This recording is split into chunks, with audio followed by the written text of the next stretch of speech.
നമ്മുടെ പച്ചക്കറി? ഈ വീട്ടിൽ പച്ചക്കറിയും കൊണ്ട് ആരും തോരനും മെഴുക്കുവരട്ടൊന്നും ഉണ്ടാക്കാറില്ലേ? പച്ചക്കറിയൊക്കെ ഞാൻ വേറെ എടുത്ത് വെച്ചിട്ടുണ്ട് കോച്ചേ. പൊട്ടിക്കാനും പറ്റണില്ല ഇത്. വിഷ്ണു, നീ ഇന്ന് പുറത്തു പോണ്ട. അപ്പൊ കുറച്ച് മീൻ വാങ്ങിച്ചിട്ടുണ്ട് വരെ. ഏത് മീൻ വാങ്ങിക്കണം? നിനക്ക് ഏതാ ഇഷ്ടം എന്ന് വെച്ചാൽ അത് വാങ്ങിക്കും. അങ്ങനെയാണെങ്കിൽ നീ മീൻ മേടിച്ച പൊളിക്കും. കുറച്ചും കൂടി വില കൂടി വല്ല മീനുണ്ടാ പറ. ഉണ്ടല്ലോ, ബ്ലൂ ഫിൻ ട്യൂണ. പക്ഷെ ഇവിടെ കിട്ടൂല, ജപ്പാനിലേ കിട്ടും. ഞാൻ ജാപ്പാനിൽ പോണടാ. ജാപ്പനീസ് സമയം ഉണ്ടെങ്കിൽ പോയിട്ട് വന്നാൽ കൊള്ളാം. ഡിജിറ്റൽ ക്യാഷ് ഒരു ഇടി വന്നിട്ടല്ലേ. നിർത്തടാ, തുടങ്ങല്ലേടാ, നിർത്ത്. ചേച്ചി ചേച്ചി അച്ഛൻ ഇവിടുന്ന് ചേച്ചി പോയതിനു ശേഷം ചേച്ചിയുടെ കാര്യം മാത്രമേ എപ്പോഴും സംസാരിക്കത്തുള്ളൂ. അച്ഛന് ഭയങ്കര സങ്കടമായിരുന്നു ചേച്ചി ഇവിടുന്ന് പോയതിനു ശേഷം. ലച്ചു അവിടെ പോയി അടിച്ചു പൊളിക്കുകയല്ലേ അല്ലേ? അവിടെ പ്രധാന വിഭവങ്ങൾ മീൻ വെച്ചുള്ള ഐറ്റംസ് ആണല്ലോ. ചെമ്മീൻ, ഞണ്ട്, മീൻ തല, എങ്ങനെ പോയി പൊളിച്ചിട്ടാ. ചേച്ചി സിദ്ധുളിയും വരുന്ന കാര്യമല്ലോ എന്തായി? വേണമെങ്കിൽ വിളിച്ച് ചോദിക്ക്. അമ്മ, ഈ ഉരുളക്കിഴങ്ങ് കട്ടിയാണോ? വേണ്ട വേണ്ട.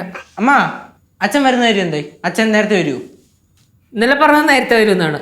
ഇന്ന് വിളിച്ചിട്ട് പറയാനുണ്ട് ചിലപ്പോൾ വൈകുമെന്ന്. അത് കൊള്ളാമല്ലോ. പാവം അച്ഛൻ കേട്ടാ, രാവും മകനും കിടന്ന് ഇങ്ങനെ കഷ്ടപ്പെടുക.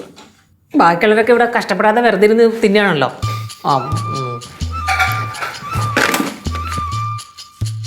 എവിടെ പോണു? എന്താ ചൂടായിട്ട് പോണത്? ഷോയുടെ കാര്യം എന്താണ്?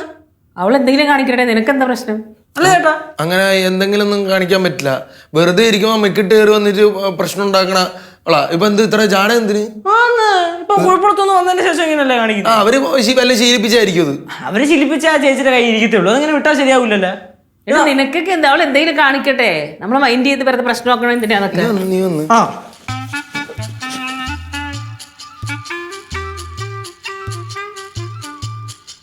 ചേട്ടോയ്, ചേട്ടൻ എപ്പോഴാ പുറത്തു പോണേ?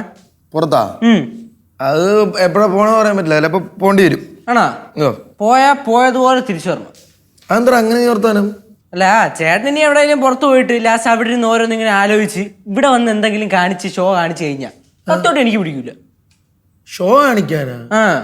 അതിന് മാത്രം നമ്മൾ ആരുടെ അങ്ങനെ ഷോ കാണിക്കാൻ? നമ്മള് പാവങ്ങള്. അല്ലെങ്കിൽ അങ്ങനെ ഷോ കാണിക്കുമെങ്കിൽ വല്ല ഉന്നത വിദ്യാഭ്യാസമോ അല്ലെങ്കിൽ കയ്യിൽ 5 പൈസയോ അല്ലെങ്കിൽ പ്രത്യേകിച്ച് എന്തെങ്കിലും കഴിവ് വേണം. അല്ലാതെ ഷോ കാണിച്ചാൽ ഏത് പട്ടി തിരിഞ്ഞു നോക്കെ? അതിനെ ചേട്ടാ കാശില്ല എന്നൊന്നും പറയണ്ട. കാശൊക്കെ ഉണ്ടല്ലോ. കാശ് ഉണ്ടല്ലോ. കാശൊക്കെ ഇപ്പോഴല്ലടാ. എടാ, പണ്ട് 5 പൈസ ഉണ്ടായിരുന്നില്ലല്ലോ. ആർക്കും വേണ്ടാണ്ട് ഇവിടെ അലഞ്ഞിരിഞ്ഞ് നടന്നതല്ലേ. പൈസക്ക് ഇപ്പോഴല്ലേ ഉണ്ടായത്. പിന്നെ സ്വന്തമായിട്ട് പൈസ ഉണ്ടാക്കിയോണ്ട് അതിനൊരു അഭിമാനമുണ്ട്, അല്ലെങ്കിൽ ഒരു വിലയുണ്ട്. അല്ലാണ്ട് വെറുതെ വല്ലവൻ്റെയും പൈസ വെച്ച് ചോദിച്ചിട്ട് ഒരു കാര്യമില്ല. അതായത് ഇപ്പൊ നമ്മുടെ അമ്മയുടെയോ അല്ലെങ്കിൽ അച്ഛൻ്റെയോ അല്ലെങ്കിൽ ഭാര്യ സ്വന്തം ഭർത്താവിൻ്റെ ആരുടെ ആയിക്കോട്ടെ, അത് വെച്ച് കാണിച്ചിട്ട് ഒരു കാര്യമില്ല. ഒരാളും തിരിഞ്ഞു നോക്കൂല. കാര്യമില്ല ഞാൻ ഇപ്പൊ മേടിച്ചുതരാം കേട്ടാ. കൊച്ചാ മിണ്ടാവിടെ നിനക്ക് പഠിക്കാനൊന്നുമില്ലേ? പഠിക്കാൻ കാണുവോന്നാ പോയത്? പഠിക്കു വെച്ചേ. ഓ സോറി, ഞാൻ ഇന്നിനി പഠിക്കുന്നേ ഇല്ല. സിദ്ധുളിയനൊന്ന് വിളിക്കണം. വിളിച്ചിട്ട് കുറേ ആയി. എന്തിനാ? അത് വേറെ ഒന്നല്ലടാ, എനിക്കൊരു ബിസിനസ് തുടങ്ങാനുള്ള പ്ലാൻ ഉണ്ട്. അപ്പൊ കുറച്ച് ക്യാഷ് ചോദിക്കണം. ഞാനും സിദ്ധുളിയൻ എന്ന് പറഞ്ഞാൽ അമ്മമാര് പോകണ്ട. എപ്പോൾ ക്യാഷ് ചോദിച്ചാലും എത്രയെന്ന് വെച്ച് തരും. പിന്നെ ആരും അതിന്റെ ഇടങ്കോലിടാണ്ടിരുന്നാ മതി. എനിക്ക് ആ പ്രശ്നമുള്ളൂ. ആരിടങ്കോലിടാൻ? അങ്ങനെ ഇടങ്കോലിടുന്ന ആരാന്ന് എനിക്കൊന്ന് കാണണമല്ലോ. അങ്ങനെ ഇടങ്കോലിട്ട അവര് പിന്നെ ഈ വീഡിയോട്ട് ബന്ധമില്ല നമ്മളങ്ങ് വിചാരിക്കും. എനിക്കൊന്നും മനസ്സിലാവുന്നില്ല. എന്റെ പൊന്നു കൊച്ചെ, ഒന്ന് പോയിരുന്നു. പഠിക്കാൻ പറയല്ലേ? എനിക്കറിയാം പഠിക്കാൻ. എനിക്ക് പിന്നെ സംശയം ചോദിക്കാതെ മിണ്ടാണ്ടിരുന്നോളാം. എനിക്കൊന്നും പറയാൻ പാടില്ലേ? അങ്ങനെ നിന്നെ പറയാൻ വിട്ട് കഴിഞ്ഞാൽ നീ പറഞ്ഞു കൊമ്പത്ത് കയറി പോവല്ലോ. ലച്ചു, നീ ഇനി എപ്പോഴാണ് കുഴപ്പത്ത് പോണത്? തീരുമാനിച്ചിട്ടില്ല. അതിപ്പോ അതായിട്ട് നല്ലത്. എവിടെങ്കിലും ഒരു സ്ഥലത്ത് നിന്ന് കഴിഞ്ഞാലേ കുഴപ്പമില്ല, അങ്ങോട്ടും ഇങ്ങോട്ട് ഓടി കളിക്കണ്ടല്ലോ. ഞാൻ ജസ്റ്റ് പറഞ്ഞതേ ഉള്ളൂ. ലച്ചുവേ, നീ അവിടെ പച്ചക്കറി അരിഞ്ഞോണ്ടിരുന്നല്ലേ? എന്താ അവിടെ ഇട്ടിട്ട് ഇവിടെ വന്നിരിക്കണേ? എണീറ്റ് ഇന്ന് വെല്ലമൊക്കെ വെട്ടി കണ്ടിച്ച് എന്തെങ്കിലുമൊക്കെ വെയ്യേച്ചി. വായിക്ക് വെക്കാൻ കൊള്ളത്തില്ലെങ്കിൽ ഞങ്ങൾ കഴിച്ചോളാം. അതെ, ഇത്ര നാളും നല്ല രുചിക്ക് എന്തെങ്കിലുമൊക്കെ കഴിച്ചതാ. ഇനിയിപ്പോ രുചി ഒന്നും ഉണ്ടാവില്ല. അത് സഹിക്കാതെ നമ്മുടെ വീതി. അല്ലാണ്ട് ഇപ്പൊ എന്തോന്ന് നീ അങ്ങോട്ട് എണീച്ചു പോണം. അവിടെ ഇരി.